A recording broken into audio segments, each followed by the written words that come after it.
दोस्तों उम्मीद करता हूँ आप सब खैरियत से होंगे। जिस भाई ने मेरा चैनल सब्सक्राइब नहीं किया सब्सक्राइब कर लें, बेल के बटन को दबा दें ताकि हर वीडियो हर अमल आप तक बआसानी पहुँच जाए।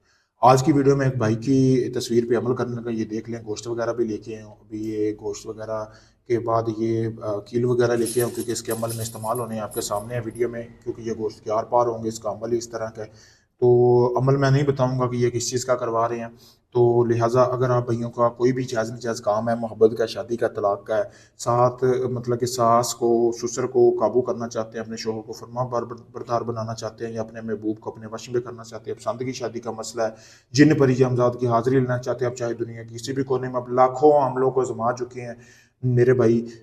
आप मेरे पास एक बार लाजमी है, मैं आपको यही कहूँगा, आपको वो मुकम्मल काम प्रूफ के साथ और गारंटी के साथ करके दूंगा। आप देख सकते हैं वीडियो में, आपके सामने सारा कुछ है मेरे भाई। कोई ढोंग नहीं है यहाँ पे, सच में काम किया जाता है। अभी भी काम करने का सोचा, पहले आप भाइयों के लिए वीडियो बना दूं। जो लोग धोखे खा चुके हैं, उम्मीद हार चुके हैं, वो आखिरी उम्मीद समझकर मुझसे रब्ता करें। मैं आपको मुकम्मल वीडियो प्रूफ दूंगा आपके काम का। जब आपका अमल शुरू करूंगा, आपका चाहे जो भी काम हो, जायज़ नजायज़ हो, पाकिस्तान में, इंडिया में, यूके में, कनाडा में, दुनिया भर से लोग मेरे पास आ रहे काम करवाने के लिए। ये सामने मेरा नंबर दिया गया है। किसी ढोंगी को पैसे देकर अपना वक्त और टाइम ज़ाया ना करें मेरे भाई। अगर आप उम्मीद हार चुके हैं, काफ़ी लोगों को पैसे भी दे चुके हैं और आप अपने काम में वाकई ही करवाना चाहते हैं, तो मैं यही कहूँगा कि आखिरी उम्मीद समझकर मेरे पास लाजमी है। शुक्रिया दोस्तों।